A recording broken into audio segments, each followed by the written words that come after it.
Scrimgan. Okay, well, this one was a short one. It's got war. This one's. Uh, God, I don't know what's explain. I don't know why we did this. It's for Jim's friend. What was his name? It was uh, Michael. I think it was. Oh, this is a Warlock. Willie's grave, right? Yeah, it is. Well, yeah. It was Michael. Yeah, it's Michael. You wanna read this one? Hell no. Damn grave. Spit on it. Fine. Jim, ladies and gentlemen. Well, this is still Michigan. We left Detroit not too long after,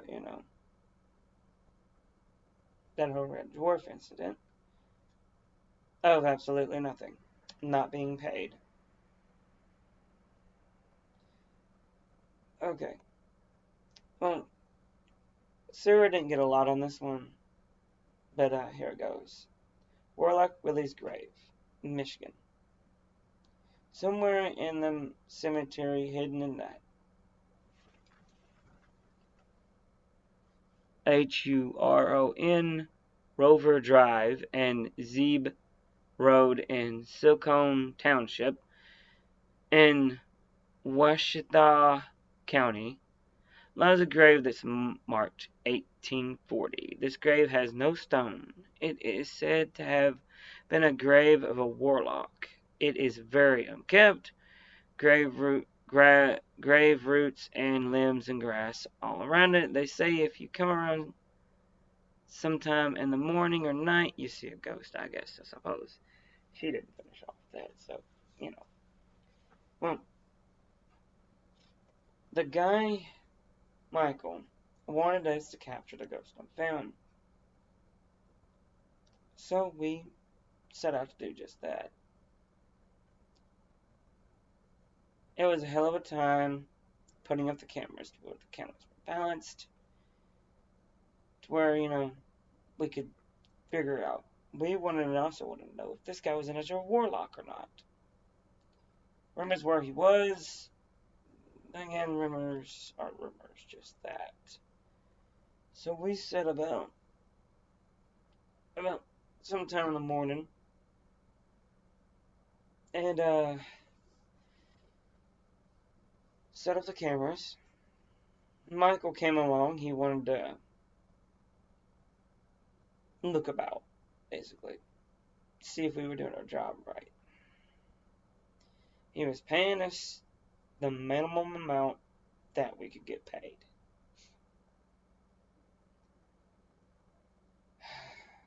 But it was being paid. We were getting paid, so, So we know one about asking questions. Sarah started first, and then we started recording the cameras, and we started doing the investigation in and around the grave, not just at the grave site. We weren't expecting to see anything spectacular or anything like that.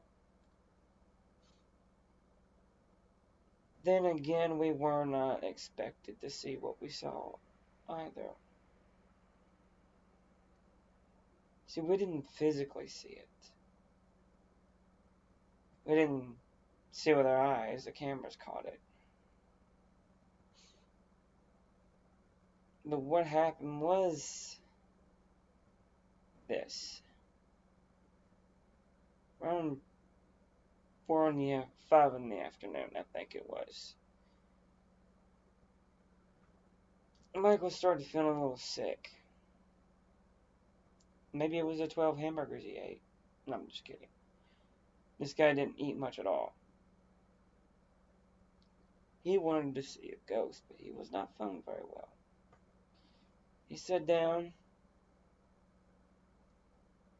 near the gravestone, limp like a puppet. We caught this on camera. and I was linked to our cameras through cell phone. Jim was looking at the van. Jim called me up and said, "Look at camera." I think it was camera 1. We were going around the cemetery trying to catch her anything else. I looked at it and he was just sitting there, slumped. He looked up after a while. His head did kind of like a 360 almost. Kind of like the Exorcist type of 360.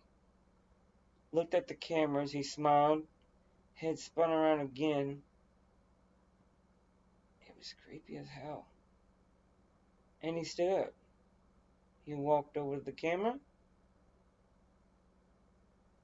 and it's like the camera just exploded. It sizzled and just a flash. Now, I don't know what the hell was going on with this guy, Michael. But what I do know, it wasn't nothing good.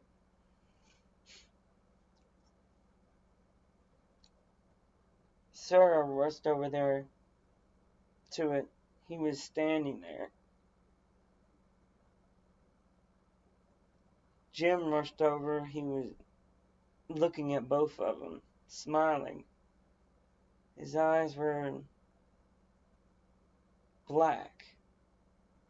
You know those, you've seen those movies that the eyeballs turn completely black when they're possessed type of ordeal? This is what was going on. Seems Warlock really found someone of his own descendants and possessed the kid. So, yeah, we knew one or two things. One, Warlock Willie might have a second run in life if we let this guy live. Two, I didn't care if we killed the kid, but then again, Sarah did, and Jim did, since it was his friend.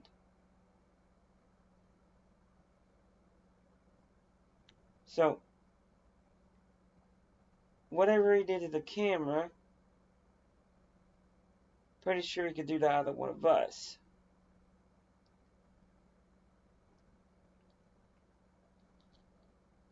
Now, whatever spectacular power this guy has, or had, he has now. I had to think of a way to restrain this guy and get him to a church or something. Sarah was on the phone to the local Catholic church. I don't know how far it was, didn't care. Me and Jim had to restrain this guy, Michael, and get him the van, and get him to this church. They were going to do it if they liked it or not. Jim rushed him from one side, I rushed him from the other. We both hit him before he knew it. Knocked him to the ground, and I pinned him. Jim pulled out the rope or duct tape or whatever it was that he could get his hands on, and wrapped this guy up. I mean, he was completely restrained.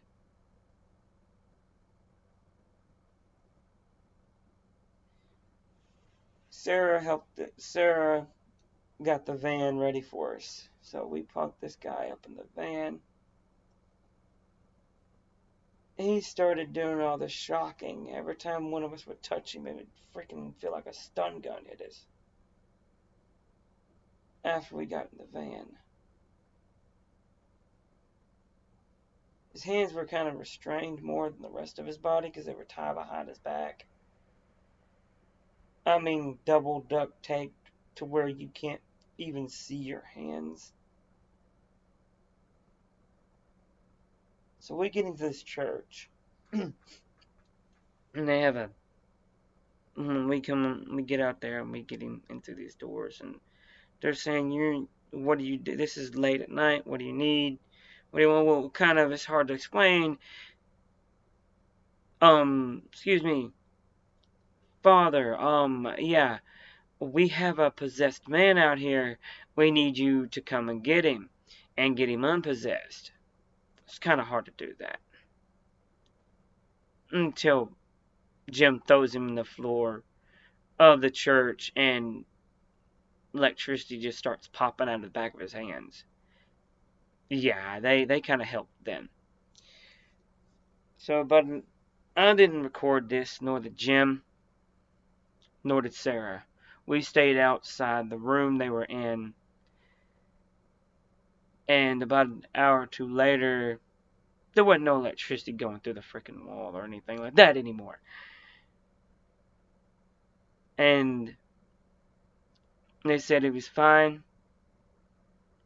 They'd have to do it a couple more, they'd have to do it a little bit longer. So, me, Jim, and Sarah, we decided it was best to leave all our evidence here with the past preachers. Well, whatever you want to call them. Here. And, let them decide if they want to give it to Mike or not when they're done with them. I wasn't gonna mess with no possession. No. Hell no. So yeah, that was the creepy part. Thank you guys. Thank you. Like again, as said, I'm gonna kind of do the voices every so often that give more of a different perspective with their perspective. Or they might come in and say a couple of words. I might change it to where they can say a couple of words using their voice. But it's getting a little bit easier to do their voices. But like I said before,